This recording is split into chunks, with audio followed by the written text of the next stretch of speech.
Capítulo 11. O primeiro-tenente Mamiya entra em cena.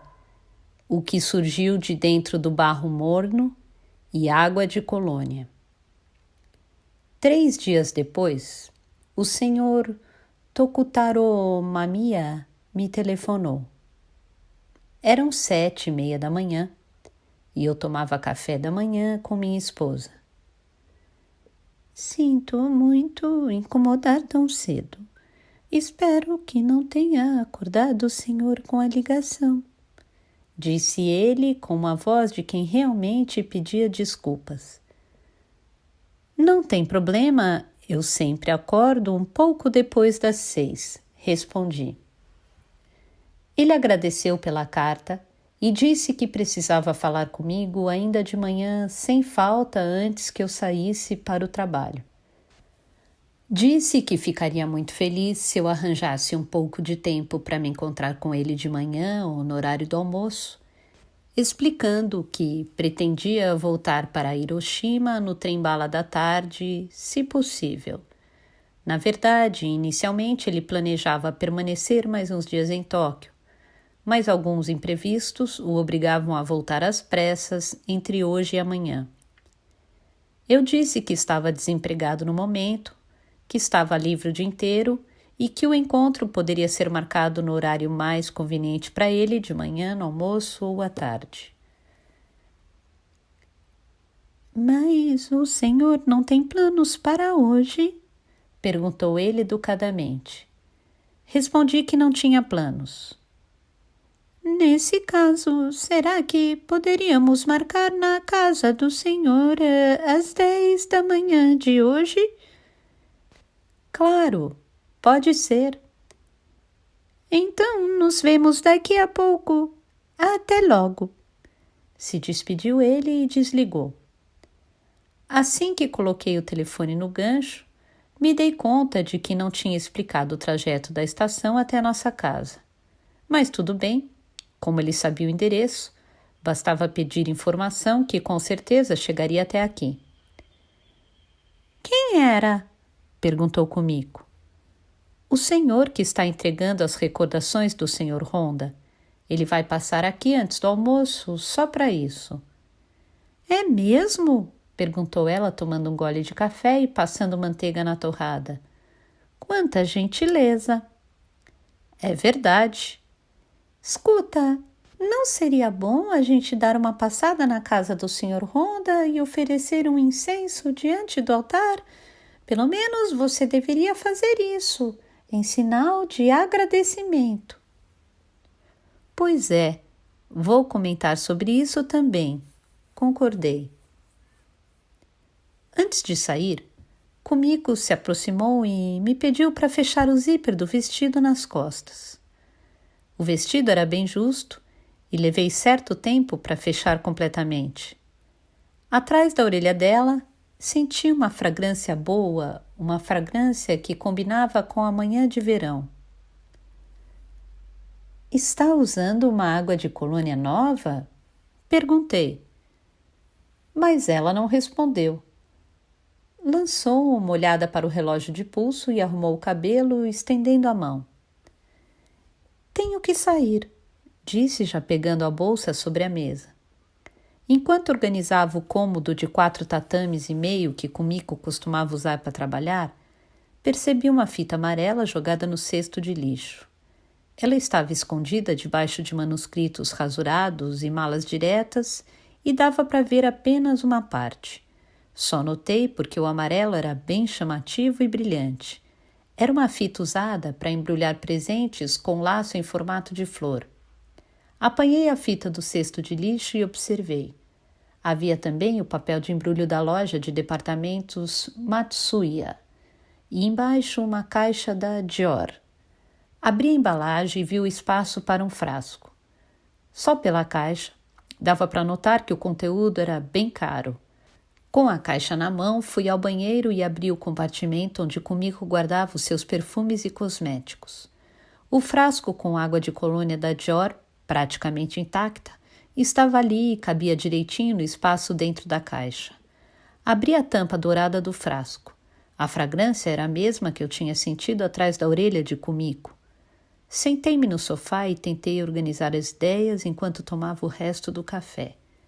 Provavelmente, Kumiko recebera a água de colônia de presente, um presente bem caro, comprada na loja de departamentos Matsuya e embrulhado com fita. Se tivesse recebido o presente de um homem, deveria ser alguém bem íntimo.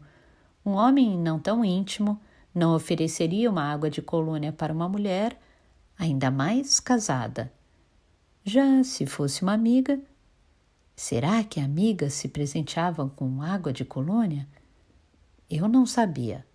A única coisa que sabia era que não havia motivo para Kumiko ganhar um presente naquela época do ano, até porque fazia aniversário só em maio. O nosso aniversário de casamento também era em maio.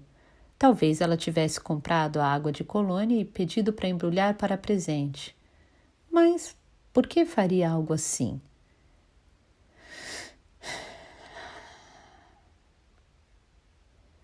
Eu soltei um suspiro e olhei para o teto.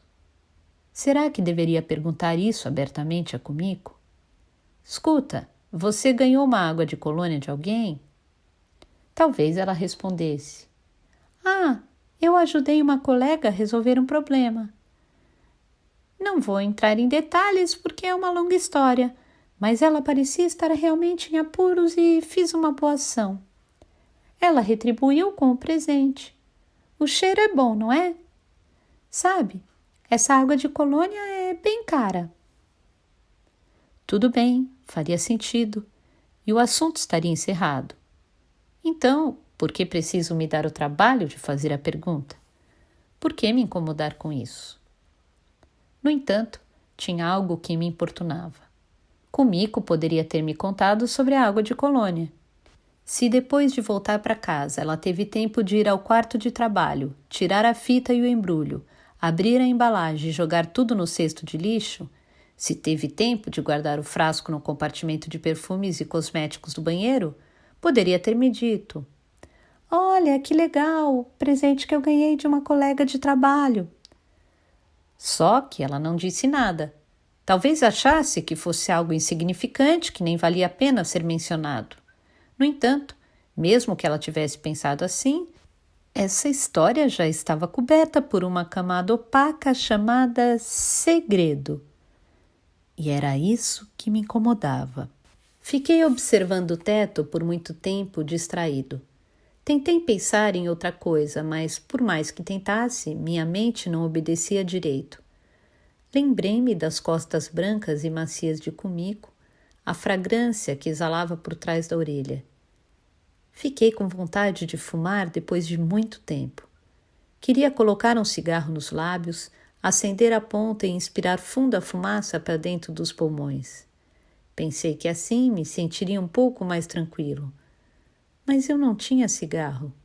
Sem outra opção, peguei uma bala de limão e joguei na boca. Às 9h50, o telefone tocou.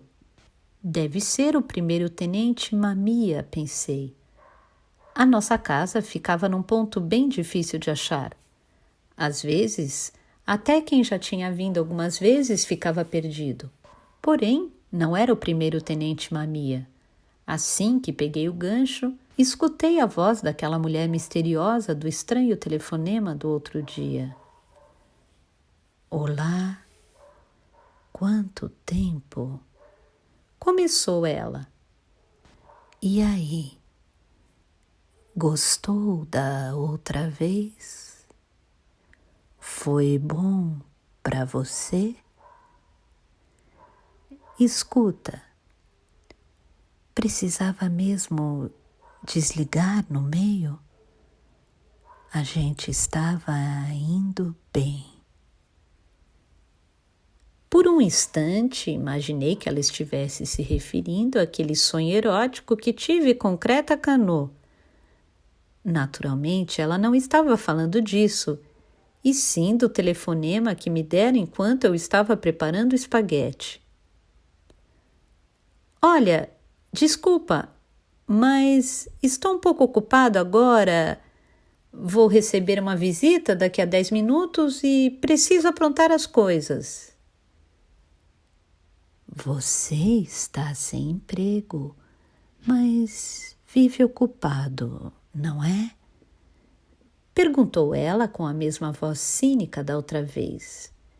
Em seguida, mudou um pouco o tom. Você tem que preparar espaguete, receber visitas, mas tudo bem. 10 minutos serão suficientes. Vamos conversar por 10 minutos e se a visita chegar, a gente desliga. A minha vontade era desligar o telefone naquele exato segundo sem falar nada, mas não consegui. Ainda estava um pouco confuso com a história da água de colônia de Kumiko. Acho que precisava falar com alguém sobre qualquer coisa. Não sei quem é você. Comentei, pegando e rodando entre os dedos o lápis que estava do lado do telefone. Conheço você mesmo?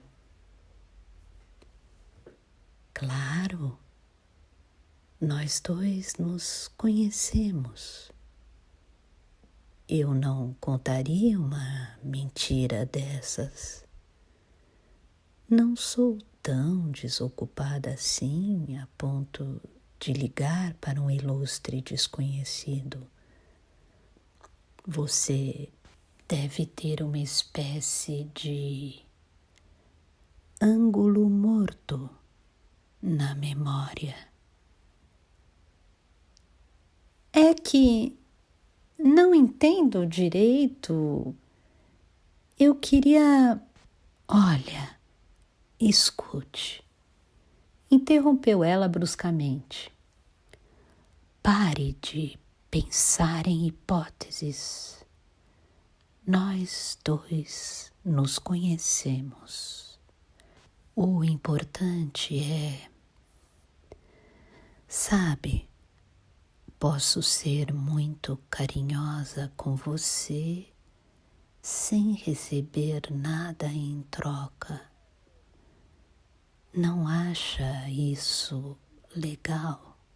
Você não precisa fazer nada, não precisa assumir a responsabilidade por nada, porque eu faço tudo.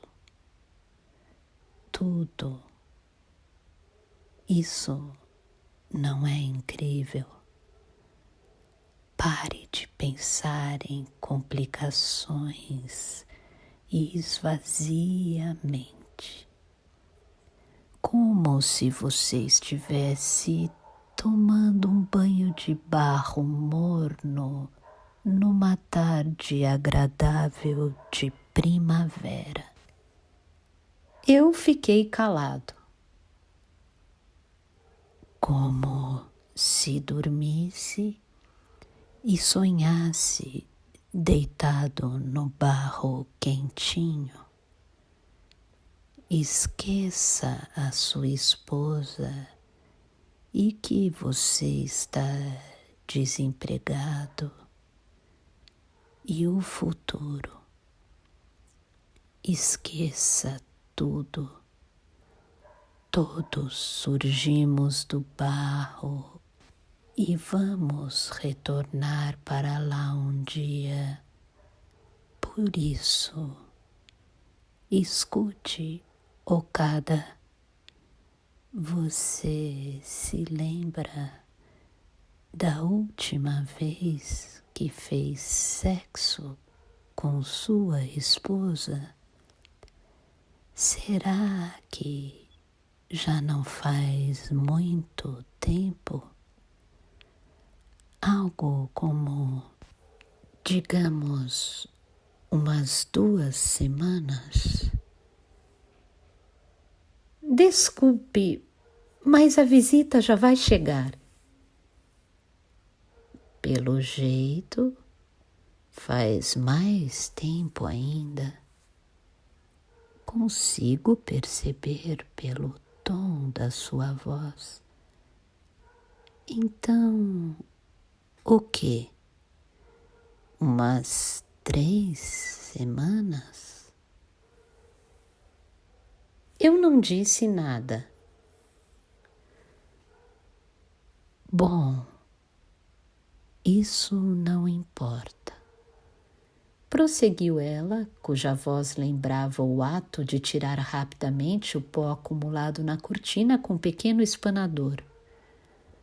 Afinal de contas, é problema seu e da sua esposa. Mas eu posso oferecer tudo o que você quiser. E você não precisa assumir nenhuma responsabilidade por isso, Okada. Basta virar a esquina que vai encontrar o lugar bem pertinho. Por trás se esconde um mundo que você nunca viu. Eu não disse que você tem um ângulo morto? Você ainda não entendeu isso. Eu permaneci calado com o gancho na mão. Dê uma olhada à sua volta e me conte. O que tem aí? O que você consegue ver?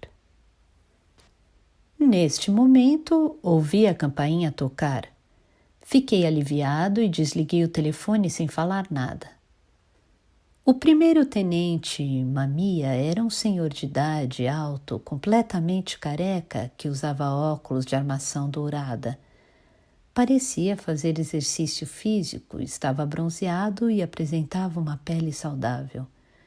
Não tinha nenhuma gordura desnecessária no corpo. Exibia 3 rugas profundas nas laterais de cada pálpebra e parecia prestes a estreitar os olhos diante de qualquer sinal de luz ofuscante. Não dava para saber a sua idade, mas com certeza tinha mais de 70. Deve ter sido bem robusto na juventude, como sugeriam a postura correta e o modo de andar sem nenhum movimento desnecessário.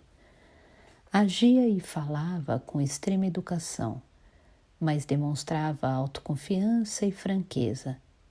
Tive a impressão de que o primeiro-tenente Mamiya era alguém acostumado a julgar as coisas por si, a contar com a própria força e assumir toda a responsabilidade sozinho. Ele vestia um terno cinza claro, bastante comum, uma camisa branca e uma gravata com listras pretas e cinzas. O terno, que dava ares de responsabilidade, era de um tecido grosso demais para ser usado numa manhã quente e abafada de julho. Mas o senhor Mamiya não estava nem um pouco suado. Sua mão esquerda era uma prótese e estava coberta com uma luva de tecido fino cinza claro que combinava com o terno. Comparada com a costa da mão direita, peluda e bronzeada, essa mão postiça, coberta pela luva cinza, parecia excessivamente gelada e inanimada. Eu convidei o senhor Mamiya a se sentar no sofá da sala e servir chá. Ele se desculpou por não ter cartão de visita. Eu era professor de estudos sociais num colégio público no interior da província de Hiroshima e desde que me aposentei não voltei a trabalhar. Como tenho um pedacinho de terra, faço trabalho simples no campo como hobby. Por isso, não tenho cartão de visita. Sinto muito. Eu também não tinha cartão de visita. Desculpe a indelicadeza, mas quantos anos o senhor tem? 30 anos, respondi. Ele assentiu e tomou o chá.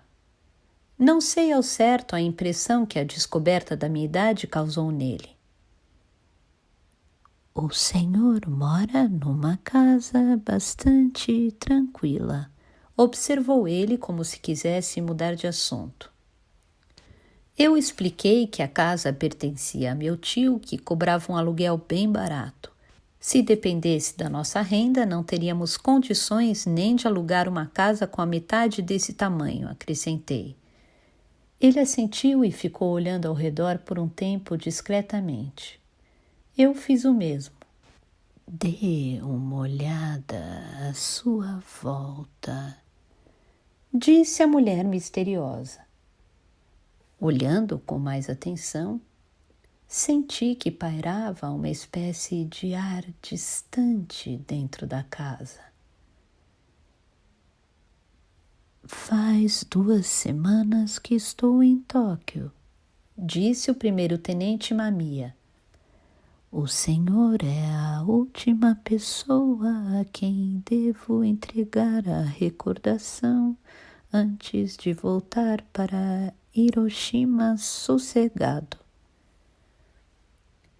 Se possível, gostaria de oferecer um incenso no altar da casa do Sr. Honda. Agradeço muito pela consideração, mas a terra natal do Sr. Honda fica em Asahikawa, em Hokkaido, assim como seu jazigo. A família do finado veio de Asahikawa e arrumou todos os pertences da casa em Meguro. Já não sobrou nada. Entendo. Quer dizer que o Sr. Honda morava sozinho em Tóquio, longe da família. Sim, parece que o filho mais velho chegou a convidar o Sr. Honda para morar junto com ele em Asahikawa, porque deixar o pai idoso sozinho em Tóquio era preocupante e também não era bem visto pelas pessoas. De qualquer maneira, o Sr. Honda recusou o convite categoricamente. Ele tinha filhos? Perguntei um pouco assustado. Eu imaginava que o Sr. Honda não tivesse família, que fosse completamente sozinho no mundo. Então, ele era viúvo?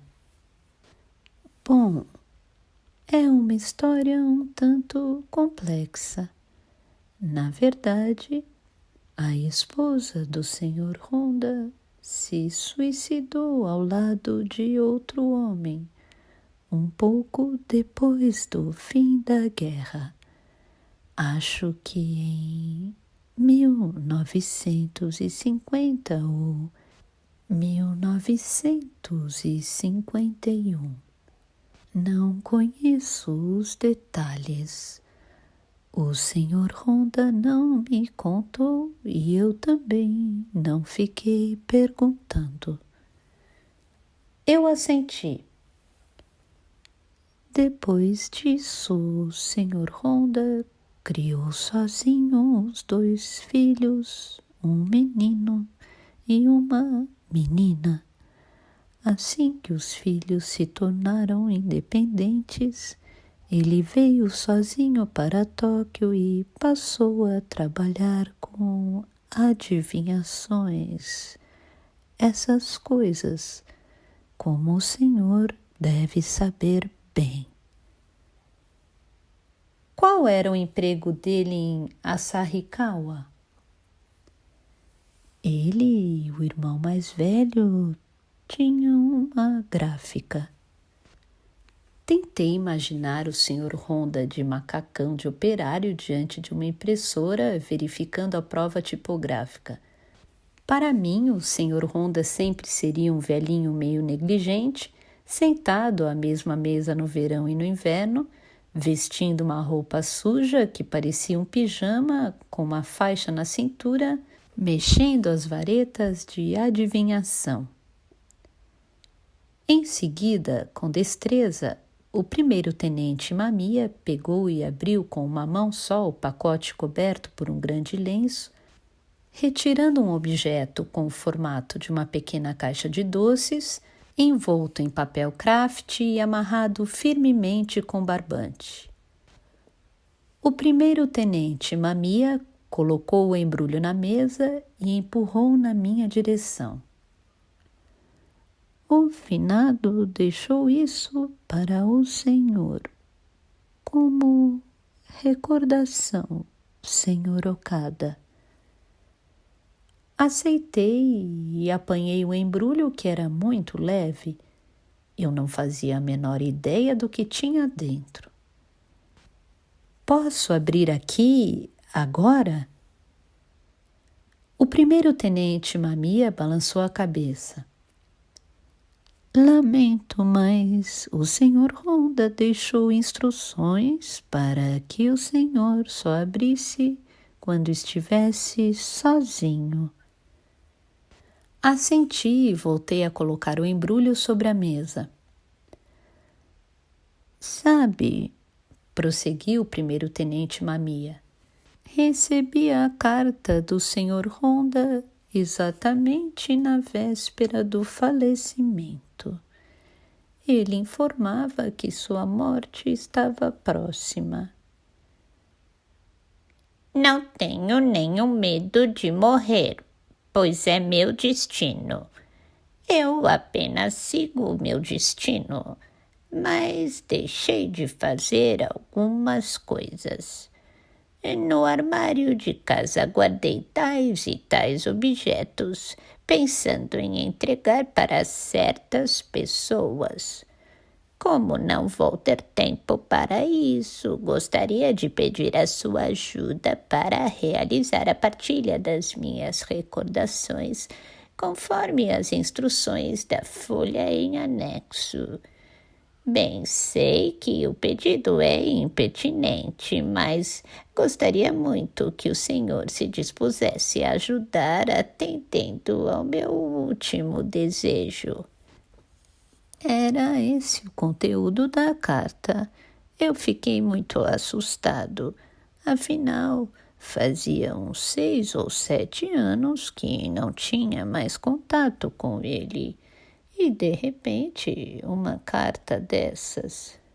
Enfim, escrevi uma resposta ao Sr. Honda, mas logo recebi um comunicado do filho informando o falecimento do pai. O primeiro-tenente Mamiya pegou a xícara e tomou outro gole do chá verde. Ele sabia o momento da própria morte. Acho que tinha alcançado um estágio que vai muito além da minha imaginação. Como o senhor mesmo escreveu em sua resposta para mim, havia algo no senhor Honda que tocava o coração das pessoas. Senti isso desde a primeira vez que me encontrei com ele, na primavera de 1938. Durante a Batalha de Nomonhan, o senhor e o senhor Honda estavam na mesma tropa. Não, não estávamos na mesma tropa, respondeu o primeiro-tenente Mamiya, mordendo de leve os lábios. Éramos de tropas e divisões diferentes, mas atuamos lado a lado numa pequena operação antes. Na Batalha de Nomonhan, o cabo Honda sofreu um ferimento e foi transferido de volta ao Japão. Eu não cheguei a lutar nessa batalha, perdi a mão esquerda. Ele levantou a mão postiça enluvada. Durante a invasão do exército soviético na Manchúria em agosto de 1945. Fui atingido no ombro por um projétil de metralhadora enquanto enfrentávamos uma divisão blindada. E ao desmaiar, a lagarta de um dos tanques soviéticos passou por cima da minha mão. Acabei capturado pelo exército soviético e depois de receber tratamento no hospital de Chita, fui mandado para um campo de concentração na Sibéria, onde fiquei até 1949. Como eu tinha sido enviado para a Manchúria em 1937, fiquei ao todo 12 anos na Ásia continental. Durante esse período não voltei para o Japão uma única vez. Todos da minha família imaginaram que eu tinha morrido lutando contra o exército soviético e chegaram a erguer para mim um jazigo na minha terra natal. Até a moça com quem antes de sair do Japão eu tinha prometido casar, de modo nada oficial, já estava casada com outro homem quando eu voltei. Não havia jeito. 12 anos é tempo demais. Eu assenti. Para um jovem como o senhor Okada, essas histórias velhas devem ser bem importunas. Disse ele. Só estou querendo dizer que todos nós éramos jovens comuns como o senhor. Nunca desejei ser militar. Queria ser professor, mas acabei convocado logo depois que me formei. Virei cadete meio a contragosto e tive que ficar na Ásia continental sem possibilidade de voltar ao Japão. A minha vida é como um sonho vazio. Refletiu o primeiro-tenente Mamiya antes de se calar.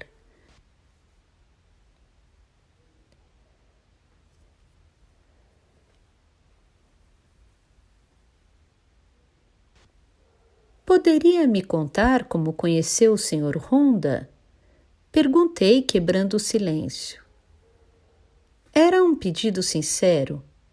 Eu queria saber que tipo de pessoa tinha sido o Sr. Honda. O primeiro-tenente Mamiya voltou a refletir por um momento com as mãos postas sobre o colo. Ele não tinha dúvida sobre o que fazer. Apenas estava pensando em algo. A história pode ser longa, disse ele. Não tem problema. Eu nunca contei essa história a ninguém, comentou ele. E creio que o Sr. Honda também não, porque nós decidimos que não contaríamos. Mas o Sr. Honda já morreu e só restou eu. Acho que agora posso contar, porque não vai causar problemas a ninguém. Assim, o primeiro-tenente Mamiya começou a contar a sua história. Capítulo 12. Longa história do primeiro-tenente Mamiya, parte 1.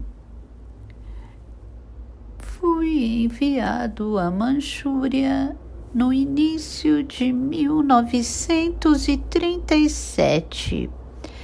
Assumi o posto de segundo-tenente no Estado-Maior do Exército de Guangdong, na cidade de Isinking.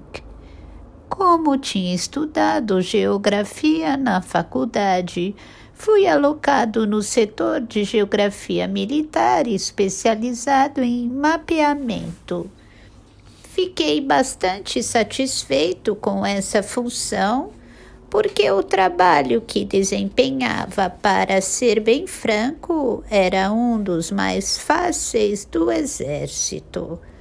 Além disso, a situação interna do estado da Manchúria na época era relativamente pacífica, ou melhor, estável.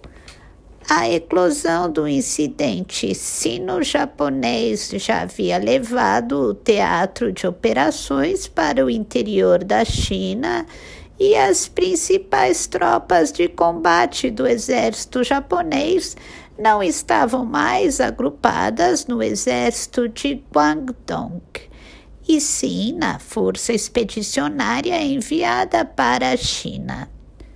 Claro, esporádicas operações de guerrilha antinipônica aconteciam na Manchúria, mas sobretudo no interior. De modo geral, o momento mais crítico parecia ter passado.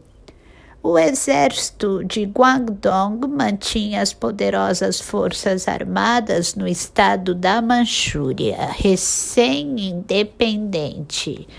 Para garantir a segurança e a estabilidade da nova nação, tentando controlar a fronteira norte. Embora a situação fosse relativamente pacífica, exercícios militares aconteciam com frequência. Para minha sorte, eu era dispensado deles. Realizados em pleno inverno, a uma temperatura que chegava a 40, 50 graus negativos. Aqueles exercícios eram tão implacáveis que os mais azarados chegavam a morrer. Toda vez que acontecia um exercício militar, centenas de soldados sofriam queimaduras de frio, eram internados em hospitais ou enviados para tratamento em termas. Xinjiang não era nenhuma metrópole esplêndida, mas era uma cidade interessante, cosmopolita e oferecia bastante diversão para quem soubesse procurar. Todos os oficiais solteiros e recém-chegados moravam juntos em uma espécie de alojamento separado do quartel. Era o meu caso. Desnecessário dizer que nós nos divertíamos como se vivêssemos uma extensão da vida universitária. Eu esperava que essa vida sem sobressaltos continuasse, que o serviço militar terminasse sem grandes incidentes, mantendo o otimismo. Naturalmente, aquela era uma paz aparente, e a um passo fora desse soalheiro continuava a batalha sangrenta. Acho que a maioria dos japoneses sabia que a guerra na China estava prestes a se tornar um atoleiro sem saída. Os japoneses que tinham bom juízo, ao menos, sabiam. Mesmo ganhando algumas batalhas, o Japão não conseguiria ocupar e controlar por muito tempo um país tão grande como a China. Bastava pensar racionalmente para se dar conta disso. Como esperado, quanto mais a guerra se estendia, mais aumentava o número de mortos e feridos. De repente, a relação entre o Japão e os Estados Unidos foi se agravando depressa, como se rolasse ladeira abaixo. Mesmo de dentro do Japão, era possível perceber que a sombra da guerra ficava cada vez mais pesada. Em 1937, 1938, já vivíamos uma época sombria. Apesar disso, como eu levava uma vida tranquila de oficial em Rishking, confesso que tinha a sensação de que a guerra ocorria em algum lugar bem distante. Bebíamos quase todas as noites, contávamos piadas e nos divertíamos em bares e cafés atendidos por garçonetes russas.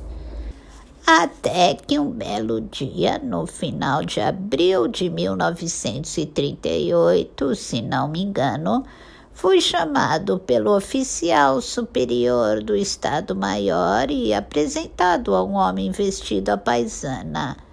Ele se chamava Yamamoto. Tinha uns 35 anos, cabelo curto e bigode. Não era muito alto. Havia uma cicatriz em sua nuca que parecia um ferimento provocado por algum objeto cortante. O oficial superior me disse: "O senhor Yamamoto é um civil e, a pedido do exército, está conduzindo uma pesquisa sobre a vida e os costumes dos mongóis que vivem no estado da Manchúria. Ele agora vai realizar um estudo na zona de fronteira entre a Manchúria e a Mongólia Exterior, na estepe de Ulumbuir. O exército vai enviar uma pequena escolta e gostaríamos que você fizesse parte dessa missão." Confesso que não acreditei nas palavras do oficial superior. Embora Yamamoto estivesse à paisana, tinha aparência de militar profissional, denunciada pelo olhar, pela postura e pelo modo de se expressar. Pensei que deveria ser um oficial de alto escalão, provavelmente do setor de inteligência. Pelo próprio teor do trabalho, ele não podia revelar a sua identidade. Seja como for, pairava no ar um mau agouro. Além de mim, mais 2 soldados acompanhariam Yamamoto. Era uma escolta bem pequena, mas um grupo maior poderia chamar a atenção dos soldados da Mongólia Exterior que atuavam próximos à fronteira. O ideal seria uma escolta formada por poucos soldados de elite, mas a realidade era bem diferente. O único oficial, que era eu, não tinha nenhuma experiência de combate. Só um membro do grupo já havia participado de uma batalha, o sargento Hamano, que eu conhecia bem e pertencia ao Estado-Maior. Era um militar robusto que começou de baixo e tinha se destacado nos combates na China. Era um homem grande, arrojado e confiável em momentos de perigo. Já o outro membro da escolta, o cabo Honda, eu não entendia por que fora escolhido. Como eu, ele tinha vindo do Japão há pouco tempo e não contava com nenhuma experiência de combate. Durante nosso primeiro contato, tive a impressão de que aquele homem calmo e taciturno não teria utilidade alguma em caso de dificuldade.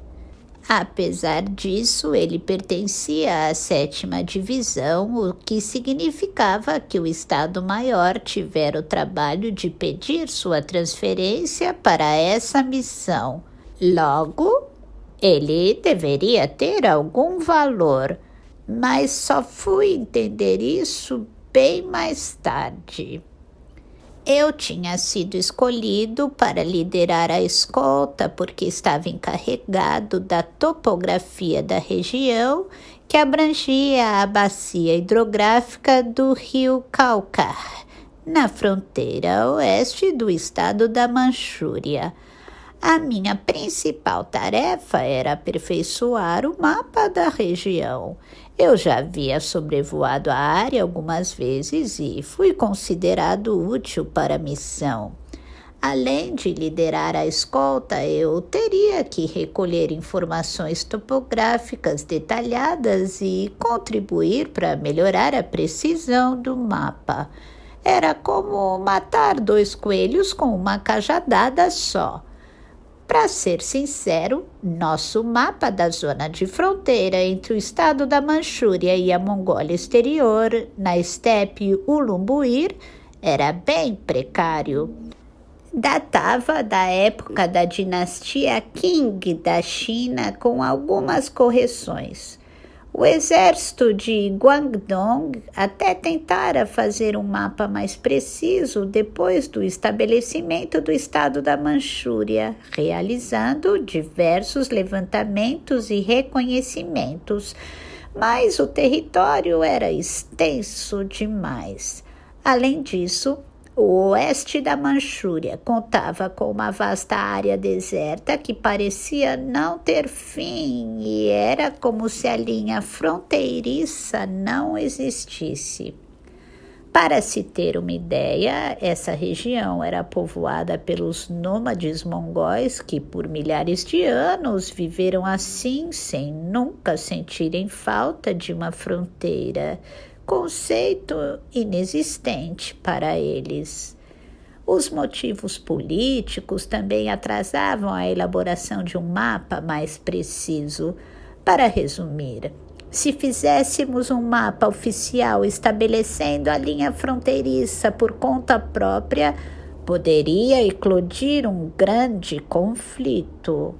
A União Soviética e a Mongólia Exterior, que faziam fronteira com o estado da Manchúria, estavam extremamente sensíveis com a violação da área fronteiriça e violentos combates já tinham sido travados por isso.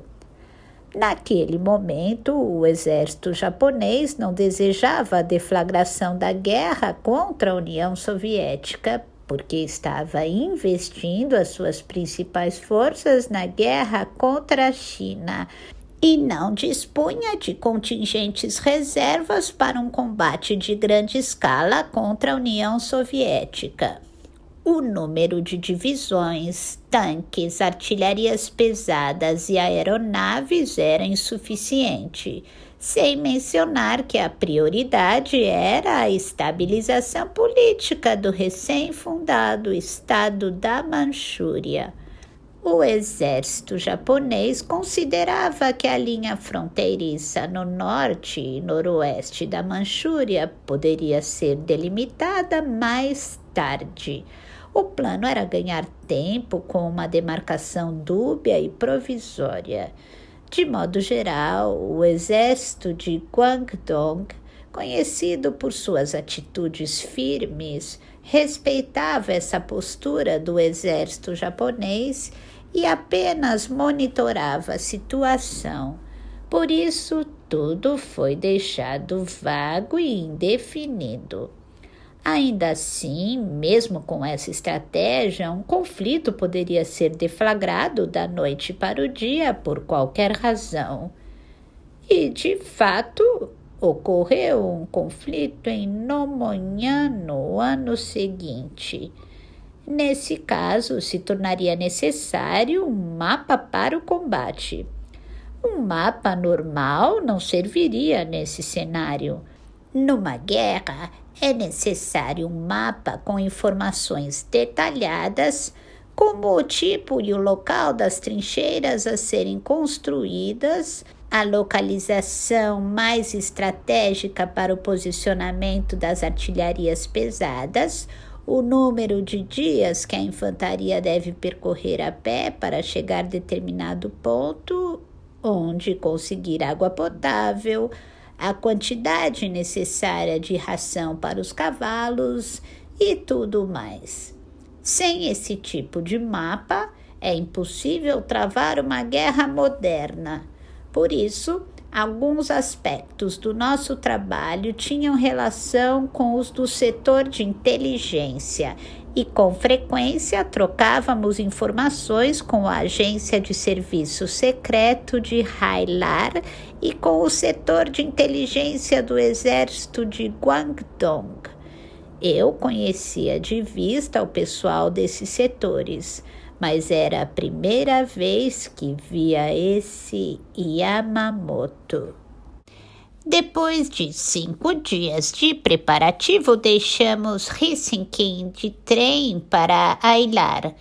De lá, tomamos um caminhão e, passando por um lugar chamado Cachoeirmiao, e por seu monastério lamaísta, chegamos ao posto de controle de fronteira do exército do estado da Manchúria, próximo ao rio Kalka. Não me lembro da distância exata, mas acho que percorremos entre 300 e 350 quilômetros através de uma estepe completamente deserta a perder de vista.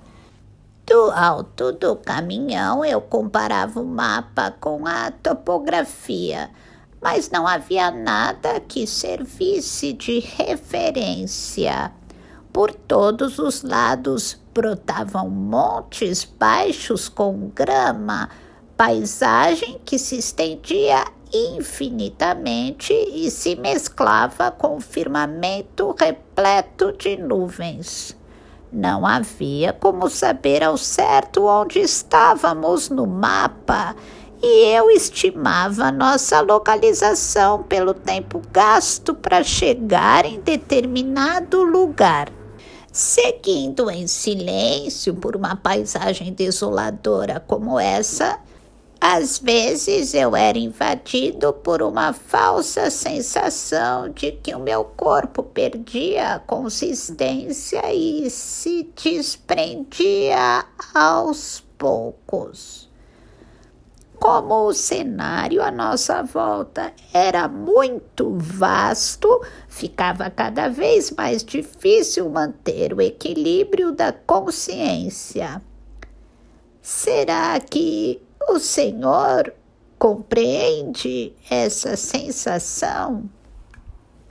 Era como se a consciência se expandisse cada vez mais, se tornasse dispersa como a paisagem e não conseguíssemos mais prendê-la ao corpo carnal. Essa era a sensação que eu experimentava na planície da Mongólia. Pensava em como tudo ali era vasto. Para mim, parecia mais um oceano do que uma estepe. O sol despontava do horizonte leste, cruzava devagar o firmamento e se punha no oeste. Era a única alteração visível que conseguíamos distinguir. Nesse percurso, eu sentia algo gigantesco, como uma ternura do universo. Descemos do caminhão no posto de controle do exército do estado da Manchúria e depois seguimos a cavalo. Eram 6 no total, 1 para cada e mais 2 para provisões, água e equipamentos relativamente leves e simples. Yamamoto e eu só carregávamos uma pistola cada um. Amano e Honda traziam, além da pistola, um fuzil calibre 38 e 2 granadas cada um. Na prática, quem liderava o grupo era Yamamoto, que decidia tudo e passava as instruções. Na teoria, como Yamamoto era civil, pelo regulamento do exército, o comando teria que ser meu. Mas ninguém apresentava objeções às ordens dele. Aos olhos de todos, Yamamoto era adequado para a função e eu Apesar de ter a patente de segundo tenente, não passava de um burocrata sem nenhuma experiência de combate. Os soldados costumam perceber a capacidade das pessoas e naturalmente seguem os mais fortes. Além disso, antes de partir para a missão, o meu superior tinha me orientado a respeitar as instruções do Yamamoto de maneira incondicional, embora oficiosa. Chegando às margens do Calcar, seguimos para o sul ao longo do rio, cujo nível estava alto por conta da neve derretida. Dava para ver peixes grandes e às vezes lobos ao longe.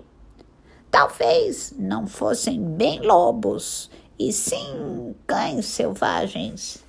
De qualquer forma, representavam perigo e à noite precisávamos colocar uma sentinela para proteger os cavalos. Havia também uma profusão de pássaros. Em sua maioria, pareciam aves migratórias retornando à Sibéria.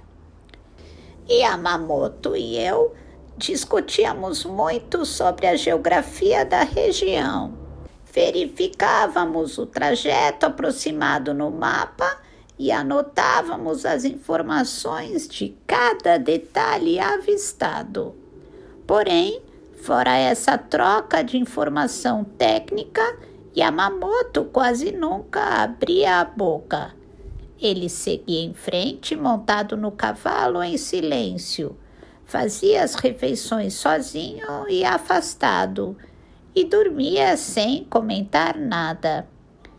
Eu fiquei com a impressão de que não era a primeira vez que ele estava naquela região, pois tinha um conhecimento da topografia e um senso de orientação assustadoramente precisos. Depois de seguir rumo ao sul durante 2 dias sem nenhum incidente, Yamamoto me chamou para dizer que atravessaríamos o rio Calcar na madrugada seguinte. Eu fiquei desnorteado. Afinal, a outra margem era território da Mongólia Exterior. A margem direita, onde estávamos, também era área de risco, uma região de disputa de fronteira que presenciava frequentes conflitos armados, pois tanto a Mongólia Exterior como o estado da Manchúria alegavam a posse do território. De qualquer maneira, se fôssemos capturados pelo exército da Mongólia Exterior na margem direita, ao menos teríamos uma desculpa em virtude da divergência de posição dos 2 países. Além disso, na margem onde estávamos, o risco de toparmos com as tropas da Mongólia Exterior era pequeno nessa época do ano, pois elas não costumavam atravessar o rio quando a neve estava derretendo. Já na margem esquerda do rio Calcar, a história era completamente diferente, porque, sem dúvida, havia patrulhas do exército da Mongólia Exterior. Se fôssemos capturados por lá, não teríamos desculpa. Seria uma violação de fronteira e, no pior dos casos, poderia se tornar uma questão política. Resumindo, se fôssemos baleados e mortos, não teríamos o direito de reclamar. Sem contar que eu não havia recebido instrução do meu superior autorizando a travessia da fronteira. Claro, eu tinha sido orientado a seguir as instruções de Yamamoto, mas não consegui julgar se isso incluía atos drásticos como violação de fronteira. Além disso, como mencionei, o nível do rio Calcar estava bastante alto, a correnteza era muito forte para a travessia e com a neve derretida, a água deveria estar extremamente gelada. Até os nômades evitavam atravessar o rio nesse período do ano. Em geral, atravessavam no inverno, quando a água estava congelada, ou no verão, quando a correnteza estava mais calma e a temperatura da água mais amena. Depois de ouvir meus argumentos, Yamamoto me encarou por um tempo e assentiu algumas vezes. Compreendo muito bem a sua preocupação sobre a violação de fronteira, disse ele, como se tentasse me convencer. Como comandante oficial da missão, é natural a sua preocupação e o seu questionamento. Entendo que você não queira arriscar a vida dos seus subordinados por uma causa sem sentido, mas gostaria que você confiasse em mim, pois vou arcar com todas as responsabilidades. Pela minha posição, não posso contar os detalhes, mas o comandante máximo do exército está ciente de tudo. Quanto ao problema técnico da travessia, não se preocupe. Há pontos escondidos construídos pelo exército da Mongólia Exterior por onde podemos atravessar. Você deve saber disso. Eu já atravessei por um desses pontos inúmeras vezes.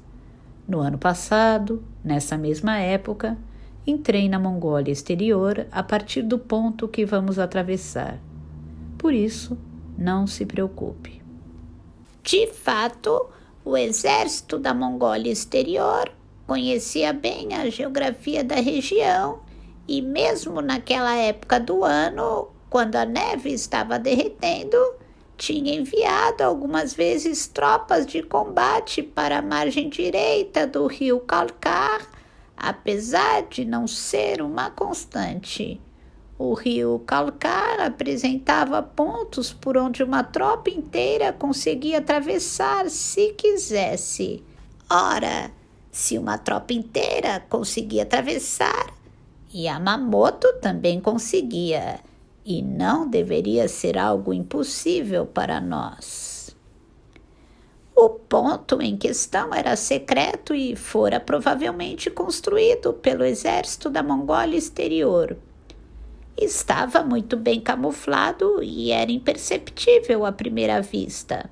Tratava-se de uma ponte de madeira submersa na parte rasa, que ligava uma margem à outra com uma corda para que quem atravessasse não fosse levado pela forte correnteza.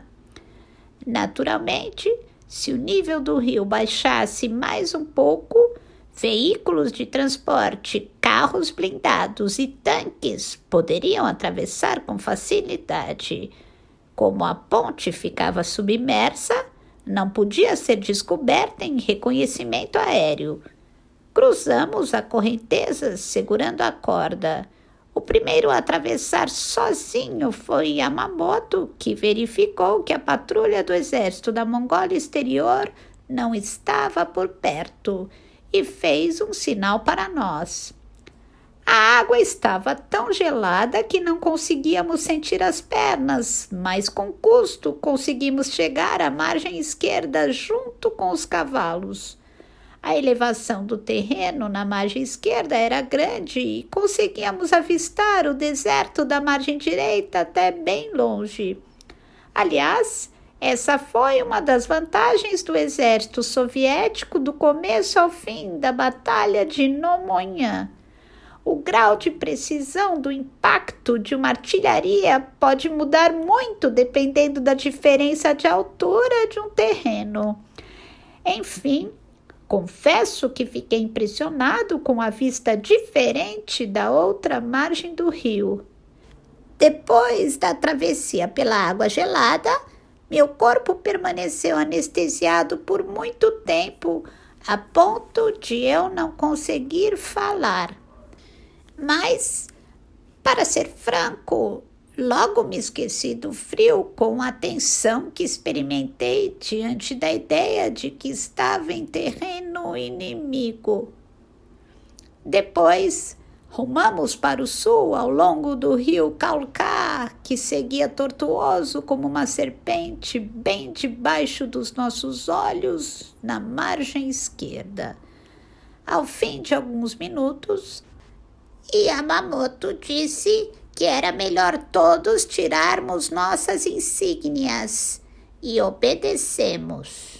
Se formos capturados pelo inimigo, teremos problemas se eles descobrirem a nossa patente. Pensei. Pelo mesmo motivo, troquei as botas de oficial por grevas. Na mesma tarde da nossa travessia do rio Calcar, quando preparávamos o acampamento, apareceu um homem. Era mongol, como conseguimos reconhecer de longe pela cela mais alta do que o normal. O sargento Hamano avistou o desconhecido e apontou o fuzil, mas Yamamoto ordenou: Não atire! Hamano abaixou o fuzil devagar, sem dizer nada. Nós 4 ficamos de pé em silêncio, aguardando o homem se aproximar no cavalo. Ele carregava um fuzil soviético nas costas e uma pistola Mauser no coldre.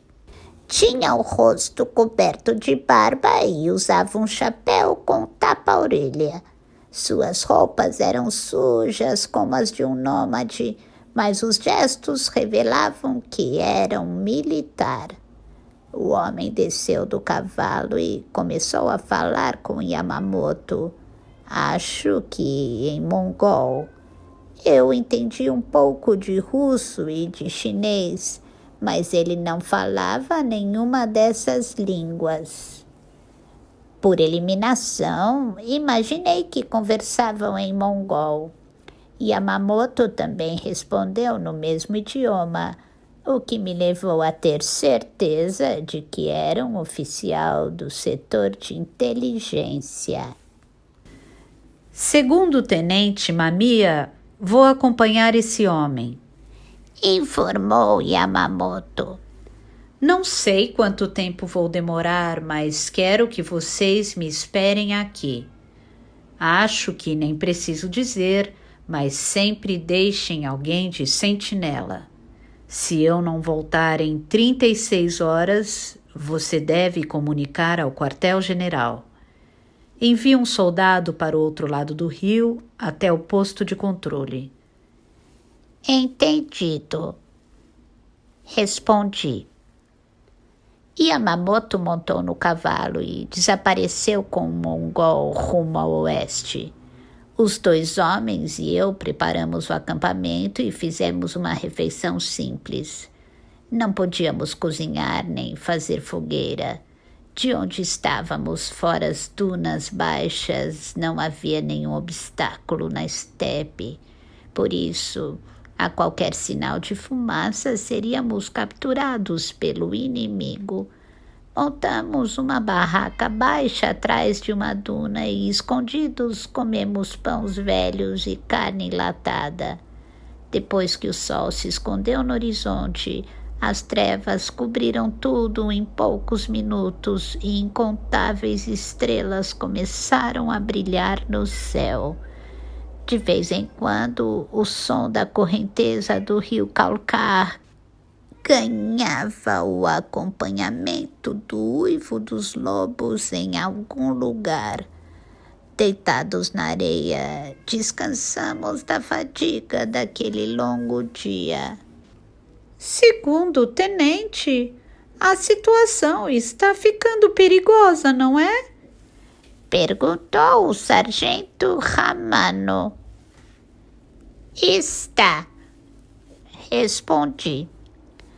A essa altura já havia nascido certo sentimento de companheirismo entre o sargento Hamano, o cabo Honda e eu. Em situações normais, Um militar veterano e subalterno como Ramano evita ou menospreza um oficial novato sem nenhuma experiência de combate como eu.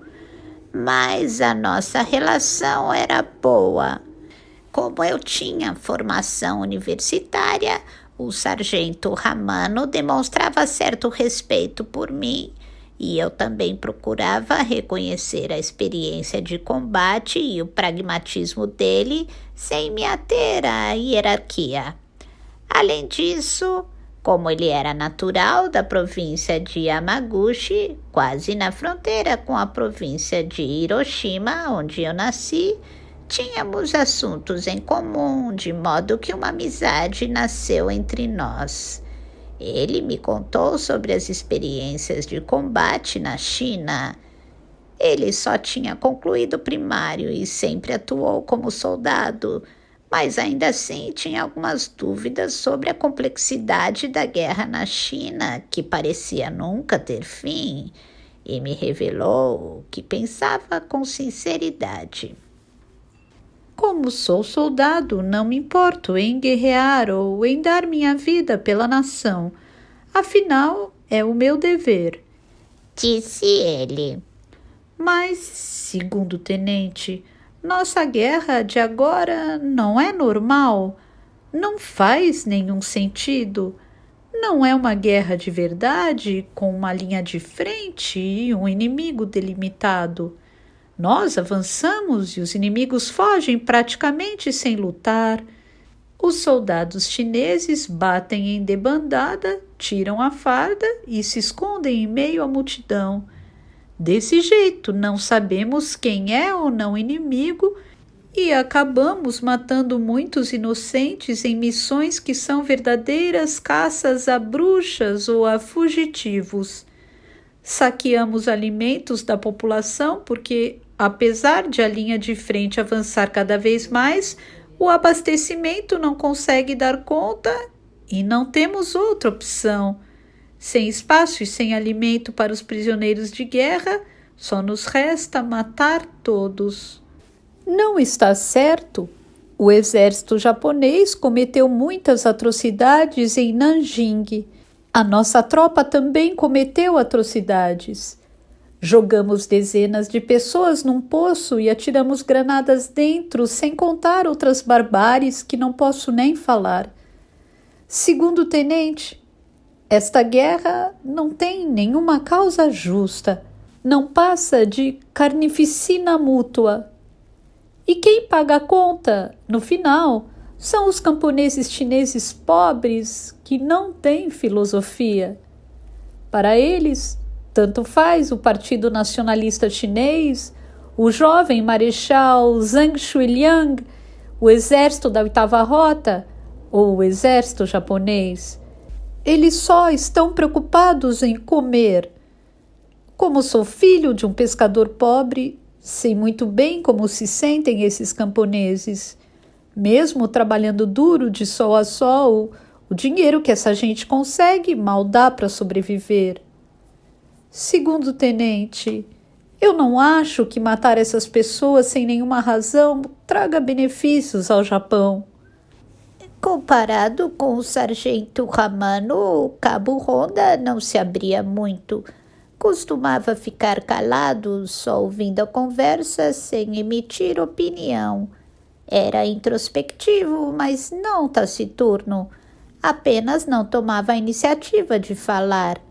Por isso, muitas vezes eu não sabia direito o que ele pensava, embora ele não causasse nenhuma impressão desagradável.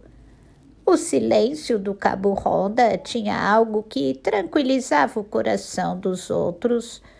Talvez a melhor definição para ele fosse serenidade, expressão que seu rosto transmitia sempre a revelia dos acontecimentos. Ele era natural de Asahikawa, em Hokkaido, e seu pai tinha uma pequena gráfica na cidade. Era 2 anos mais novo do que eu e, depois de concluir o 1º grau, tinha começado a ajudar o pai ao lado do irmão mais velho. Era o caçula de 3 irmãos homens e o primeiro tinha morrido guerreando na China 2 anos antes. Gostava muito de ler e sempre que tinha tempo livre se deitava e mergulhava em livros relacionados ao budismo. Como já mencionei, Honda não tinha experiência de combate e só tinha recebido 1 ano de treinamento no Japão, mas era um bom soldado. Todo pelotão sempre tem 1 ou 2 soldados assim, homens que suportam muitas coisas, nunca reclamam e realizam bem cada uma das obrigações. São resistentes e têm boa intuição. Assimilam tudo e conseguem aplicar corretamente. Honda era assim. Como tinha recebido treinamento em cavalaria, entendia melhor de cavalo do que qualquer um do nosso pequeno grupo e cuidava bem dos cavalos da escolta. Na verdade, ele tinha um dom para cuidar de animais e parecia que conseguia compreender tudo o que os cavalos sentiam, até os detalhes. O sargento Ramano também logo percebeu a competência do cabo Honda e passou a delegar muitas tarefas a ele sem hesitar. Por todas essas razões, acho que reinava um bom entendimento entre nós 3. Como não formávamos uma divisão regular, não havia uma formalidade rígida. Posso dizer que nossa relação era descontraída, como a de 3 companheiros de estrada reunidos pelo acaso. Por isso, o sargento Ramano se sentia à vontade para abrir o coração e falar o que pensava, sem se prender à hierarquia militar. O que pensa sobre aquele Yamamoto, segundo tenente? Me perguntou Ramano. Deve ser da agência de serviço secreto. Como ele fala mongol, imagino que seja um especialista de alto nível, até porque conhece bem os detalhes desta região. Eu concordo. No começo, até pensei que ele fosse um desses oportunistas que vem para a Ásia continental em busca de fortuna fácil, um desses bajuladores de figurões do exército. Mas acho que eu estava enganado. Conheço muito bem esse tipo de gente que gosta de ostentar e fala tudo da boca para fora, cães que latem, mas não mordem. Agora, aquele Yamamoto não é leviano assim, parece bem destemido, cheira a oficial de alta patente. Sabe, ouvi dizer que o exército japonês está querendo formar uma unidade de operações secretas reunindo os mongóis que fizeram parte do exército de Shingan. Para isso, foram enviados para cá alguns militares japoneses especializados do setor de inteligência. Talvez Yamamoto tenha alguma relação com isso. Com um fuzil na mão, o cabo Honda montava a guarda em um lugar mais afastado. Por prudência, eu tinha deixado a pistola Browning ao meu alcance no chão. Já o sargento Ramano tinha tirado as grevas e estava massageando as pernas. É só um palpite, claro, continuou Ramano. Talvez aquele mongol seja um oficial do braço antissoviético do exército da Mongólia Exterior e tenha contato secreto com o exército japonês. É uma possibilidade, eu disse, mas sugiro que você não fale sobre isso fora daqui. Cabeças poderão rolar. Não sou tão tolo, apenas estou falando porque estamos sozinhos, respondeu Ramano com um sorriso cínico, antes de ficar sério. De qualquer maneira, segundo o tenente, se meu palpite estiver certo, estamos numa situação realmente perigosa. Isso poderá desencadear uma guerra. Eu me limitei a assentir. Na teoria, a Mongólia Exterior era um país independente, mas na prática não passava de uma espécie de estado satélite controlado pela União Soviética. Nesse ponto, se parecia muito com o estado da Manchúria, comandado, na realidade, pelo exército japonês. Porém, era do conhecimento de todos que havia dentro do país um movimento secreto antissoviético. Até então, essa corrente antissoviética já havia provocado algumas rebeliões na Mongólia Exterior, sempre estabelecendo contato secreto com o exército japonês estacionado no estado da Manchúria. Os principais líderes rebeldes eram os militares mongóis insatisfeitos com a opressão dos soviéticos, os donos de terra contrários à concentração agrária forçada e os mais de 100.000 monges lamaístas. A única força externa com que o movimento antissoviético podia contar era o exército japonês presente na Manchúria. Esses mongóis pareciam se sentir mais próximos dos japoneses asiáticos como eles do que dos russos. Um ano antes, em 1937, a descoberta de um plano de rebelião de grandes proporções em Ulaanbaatar, capital da Mongólia Exterior, desencadeou um grande expurgo. Milhares de monges lamaístas e militares foram executados como contra-revolucionários com ligações com o exército japonês. Mas o sentimento antissoviético ainda não tinha sido extinto por completo. A chama continuava ardendo em vários lugares. Por isso, não causava espanto que um oficial de inteligência japonesa atravessasse o rio Cauca e estabelecesse contato secreto com um oficial do braço antissoviético do exército da Mongólia Exterior.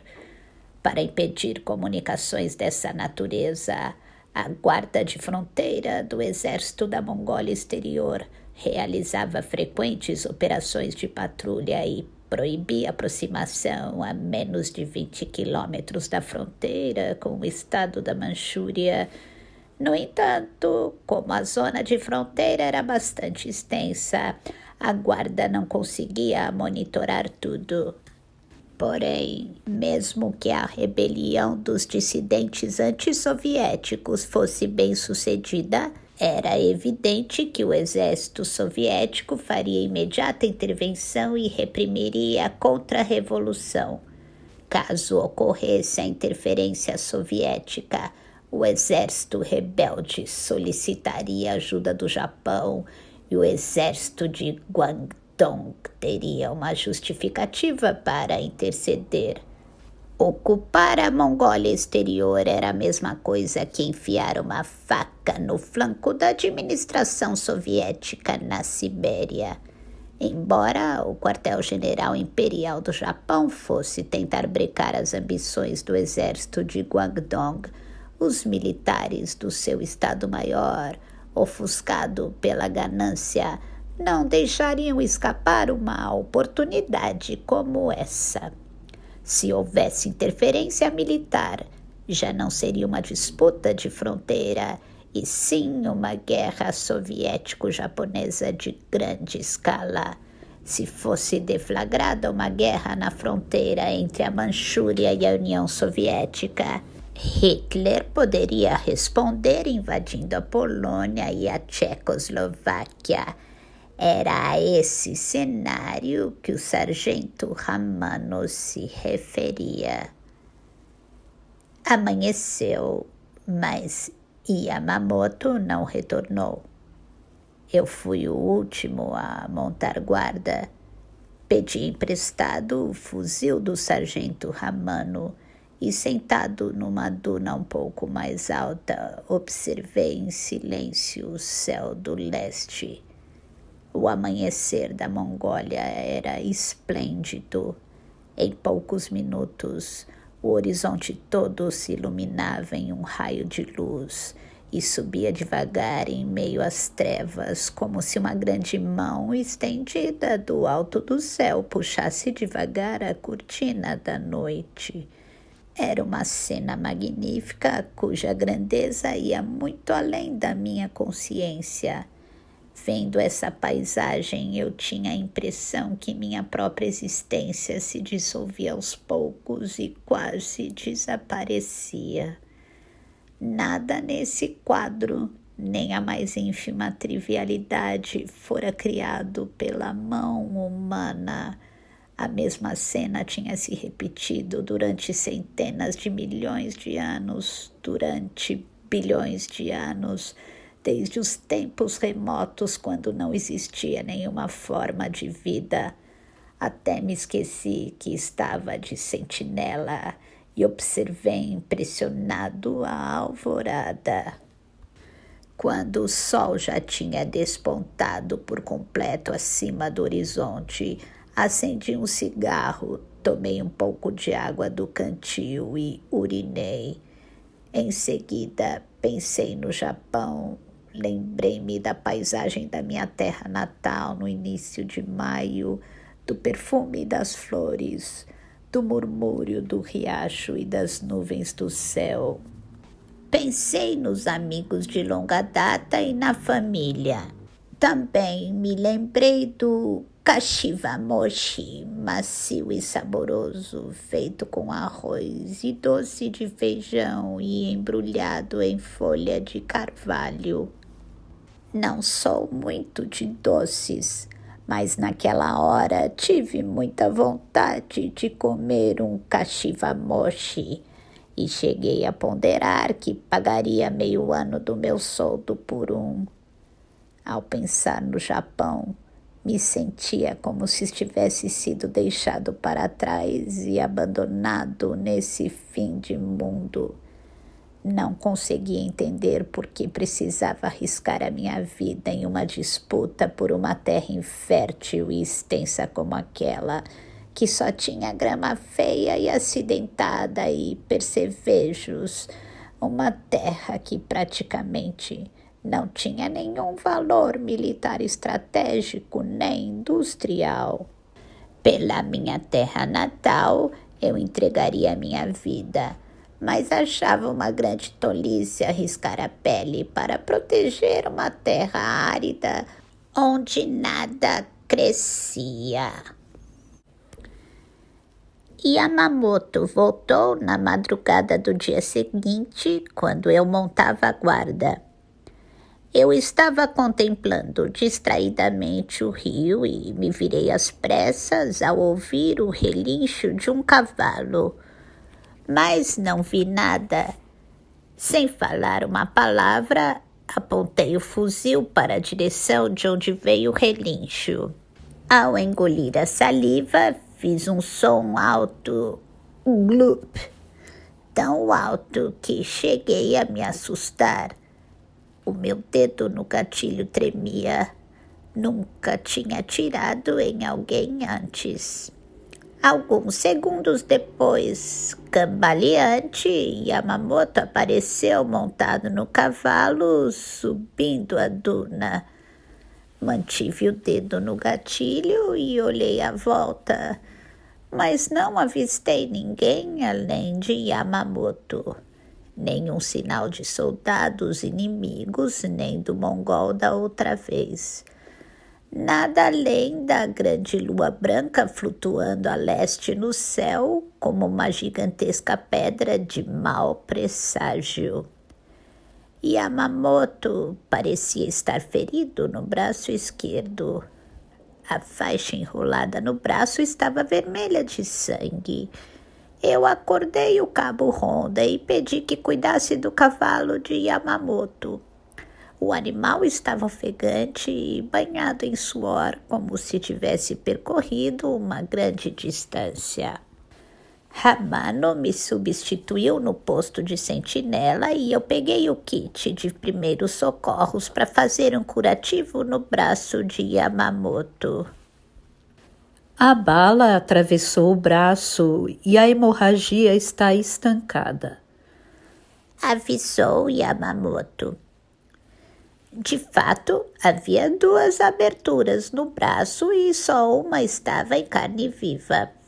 Eu tirei a faixa que fazia as vezes de curativo, desinfetei o ferimento com álcool e enrolei um novo curativo. Nesse meio tempo, sua fisionomia não se alterou nenhuma vez. Yamamoto só suava um pouco acima do lábio superior.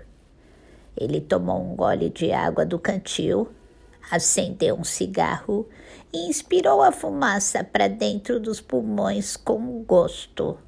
Em seguida, pegou a Browning e a apoiou debaixo do braço.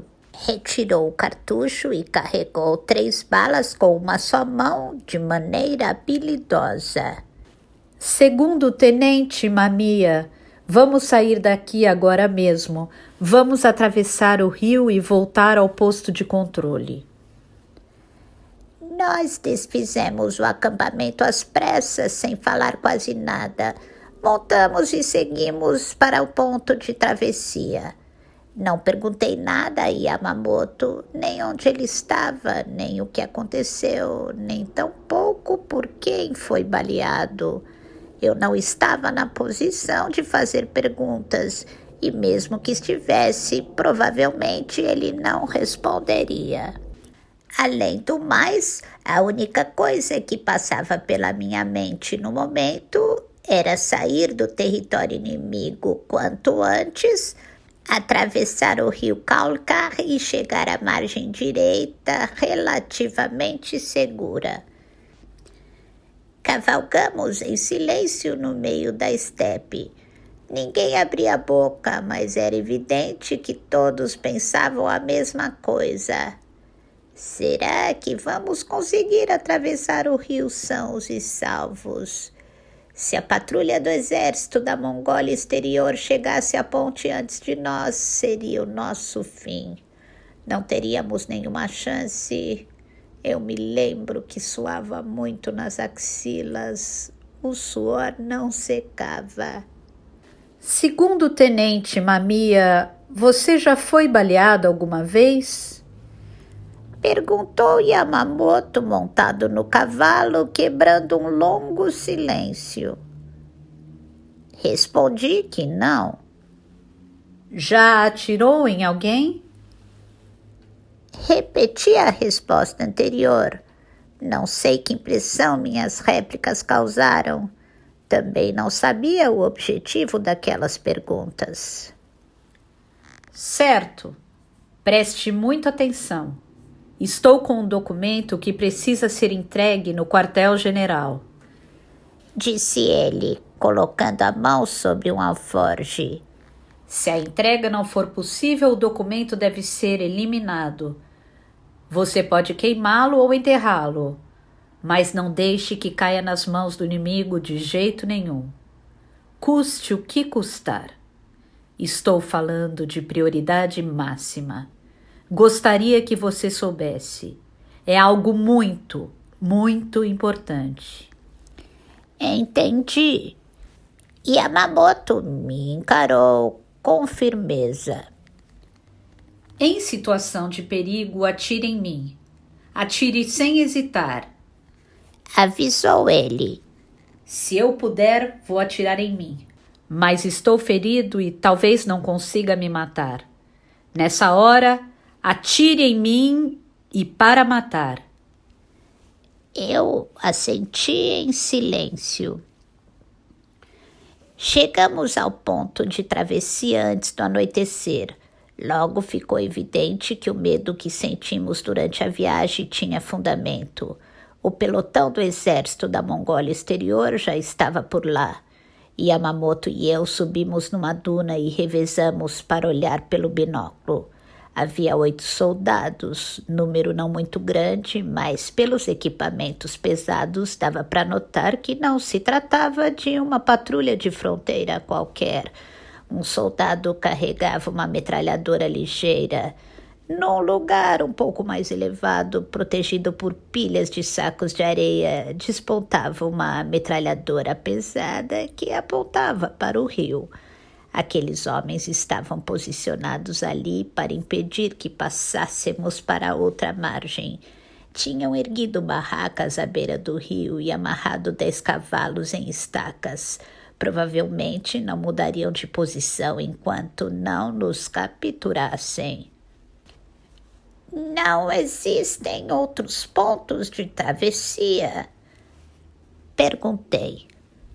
Yamamoto afastou os olhos do binóculo e balançou a cabeça, me encarando. Sim, mas ficam bem longe. Há 2 dias de cavalo. Não temos tanto tempo assim. Precisamos encontrar uma maneira de forçar a passagem. Quer dizer que vamos atravessar sorrateiramente à noite? Sim, não temos outra opção. Vamos deixar os cavalos. Temos apenas que dar um jeito na sentinela, assim que os outros soldados estiverem dormindo. O som da correnteza abafa quase todo tipo de barulho, então não precisamos nos preocupar. Eu me encarrego da sentinela. Como por enquanto estamos de mão atadas, o melhor a fazer é dormir bem agora para descansar. A execução do plano foi marcada para as 3 da manhã. O cabo Honda retirou toda a carga dos cavalos e levou os animais para um lugar distante. Enterramos as munições e as provisões desnecessárias em um buraco fundo. Cada um só ficou com um cantil, provisões para um dia, uma arma e um pouco de munição. Se fôssemos capturados pelo exército da Mongólia Exterior, com o poder do fogo esmagadoramente superior ao nosso, não teríamos chances, por mais munição que tivéssemos. Depois, dormimos até a hora de execução do plano, porque, em caso de sucesso, não voltaríamos a dormir por um bom tempo. Por isso, tínhamos que aproveitar para descansar naquele momento. O primeiro a montar guarda foi o cabo Honda, substituído na sequência pelo sargento Hamano. Ao se deitar na barraca, Yamamoto logo pegou no sono. Aparentemente, ele não tinha dormido quase nada até então. O alforje de couro com um documento importante ficou ao lado. Em seguida, Hamano também adormeceu. Todos nós estávamos cansados, porém, em virtude da tensão, custei a dormir. Estava morrendo de sono, mas não conseguia adormecer e só pensava na sentinela do exército da Mongólia Exterior sendo morta e na metralhadora pesada abrindo fogo contra nós enquanto atravessávamos o rio. Fiquei cada vez mais nervoso. As palmas das minhas mãos se encharcaram de suor e as minhas têmporas formigavam. Eu não tinha certeza se seria capaz de agir com a dignidade de um oficial. Saí da barraca, fui até onde o cabo Honda montava guarda e me sentei ao seu lado. Ei, Honda, talvez a gente morra hoje, não acha? Perguntei. É possível, respondeu ele. Permanecemos por um tempo em silêncio. Algo naquela resposta não me agradou. Senti que havia uma espécie de hesitação na sua voz. Não tenho uma intuição muito boa, mas percebi que Rhonda escondia algo e tinha me dado uma resposta vaga. Se tem algo para falar, o momento é este. Não precisa hesitar. Talvez esta seja a última oportunidade, então por que não me conta tudo o que está pensando? Rhonda permaneceu com os lábios fechados, acariciando a areia próxima a seus pés com os dedos. Dava a impressão de que estava passando por uma espécie de conflito interno. Segundo o tenente, Disse ele depois de um tempo me encarando. o senhor é quem vai viver mais de nós 4 e falecerá no Japão. Vai ter uma vida muito mais longa do que imagina. Foi a minha vez de encará-lo. Deve estar me perguntando como eu sei disso. Bom, eu também não consigo explicar. Apenas sei. É uma espécie de dom sobrenatural? Talvez, mas não gosto muito dessa expressão que me parece um pouco exagerada. Como eu disse, apenas sei. Só isso. Sempre soube dessas coisas? Sempre. Disse ele com voz firme. Mas desde que me entendo por gente, escondo isso dos outros. Só estou falando agora porque é questão de vida ou morte. E os outros? Sabe o que vai acontecer com eles? Ele balançou a cabeça. Tem coisas que eu consigo ver, outras não. Mas acho que é melhor o senhor não saber, segundo o tenente. Talvez seja muita pretensão da minha parte falar isso para alguém que tem diploma universitário, mas o destino é uma coisa que olhamos para trás depois de ter acontecido, não antes. Eu estou acostumado até certo ponto a ver as coisas com antecedência, mas o senhor não, segundo o tenente. Bom, de qualquer forma, não vou morrer aqui. Ele pegou do chão um punhado de areia que escorreu entre os dedos. Isso eu posso afirmar. O senhor não vai morrer aqui na Ásia continental. Eu gostaria de conversar mais, só que o cabo Rhonda ficou em silêncio e permaneceu assim. Parecia absorto em seus pensamentos ou em sua meditação. Ele observava fixamente a estepe, segurando o fuzil. Mesmo que eu falasse alguma coisa, ele provavelmente não ouviria. Voltei à barraca, escondida atrás da duna. Deitei ao lado de Ramano e fechei os olhos. Dessa vez, consegui adormecer. Caí em um sono profundo, como se alguém tivesse puxado meu pé para as profundezas do oceano.